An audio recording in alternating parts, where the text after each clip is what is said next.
Previous వీడియోలో మనం మాట్లాడుకున్నాం కదా, ఇది అంతం కాదు ఆరంభం మాత్రమే అని. అలాగే వాళ్ళు మన మీద అటాక్ చేస్తారని కూడా మాట్లాడుకున్నాం. అలాగే వాళ్ళు మనలాగా కాదు, crowded places, famous places, civilians మీద అటాక్ చేస్తారని అనుకున్నాం. వాళ్ళు అలాగే చేశారు. ఇదిగో ఈ ఇమేజ్ చూడండి. వాళ్ళు ఈ ప్లేసెస్లో మన మీద అటాక్ చేయడానికి ట్రై చేశారు. అయితే మన ఆర్మీ వాళ్ళని తిప్పికొట్టి వాళ్ళ ప్లేసెస్లో ఉన్న రాడార్ సిస్టమ్ని అట్లాగే టెర్రరిస్ట్ క్యాంప్స్ని పూర్తిగా ధ్వంసం అయితే చేసిందనమాట. అయితే మనం చేసేది జస్ట్ డిఫెన్స్ మాత్రమే. దానికే పాక్కి తడిసిపోతుంది. ఇక యుద్ధం చేస్తే పాక్ అనేది ఏమీ ఉండదు, ఇంకో సోమాలియా అవుతుందని తెలుసు అనమాట. అయినా సరే వాళ్ళు మేము యుద్ధం చేస్తామని అంటారు. దీన్నే మేకపోతు గాంభీర్యం ప్రదర్శించడం అంటారు. అయితే దీని గురించి చైనా పరిస్థితిని మరింత సంక్లిష్టపరిచే చర్యలకు పాల్పడవద్దని, శాంతి సుస్థిరతల పరిరక్షణ కోసం ఇరు దేశాలు కట్టుబడి ఉండాలని, ఉద్రిక్తల సడలింపుల కోసం ఇతర దేశాలతో కలిసి నిర్మాణాత్మకంగా పనిచేసేందుకు చైనా సిద్ధంగా ఉందని చెప్తుందన్నమాట.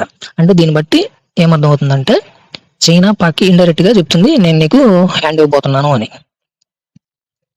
అలాగే ఒక బ్రిటన్ ఎంపీ ఏమన్నారంటే, ఉగ్రవాదానికి వ్యతిరేకంగా పోరాడుతున్న భారత్కు పూర్తి సహకారం అందిస్తామని ఆమె చెప్పారన్నమాట.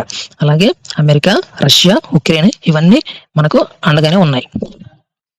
అయితే నిన్న ఒక్కరోజే పాకిస్తాన్ స్టాక్ ఎక్స్చేంజ్ అనేది ఏకేఎక్స్ 100 ఇండెక్స్ అనేది 6000 పాయింట్స్ పడిపోయిందనమాట. అంటే ఇది చాలా బిగ్ ఫాల్ అనమాట. ఇంత ఫాల్ అవ్వడం అనేది ఒక్క రోజులో మామూలు విషయం కాదు.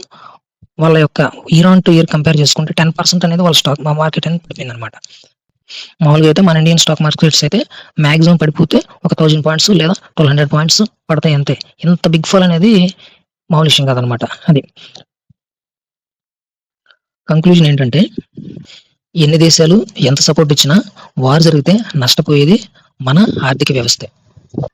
అందుకే మనోళ్ళు వార్ అనే పేరుతో కాకుండా డిఫెన్స్ అనే పేరుతో వాళ్ళకి గట్టిగానే కౌంటర్ ఇస్తున్నారు. ఇది నిజంగా చాలా తెలివైన పని. ఏదేమైనా ఈ కాన్ఫ్లిక్ట్ అనేది చాలా ఫాస్ట్గా ఎండ్ అవ్వాలని నేను కోరుకుంటున్నాను. జై హింద్.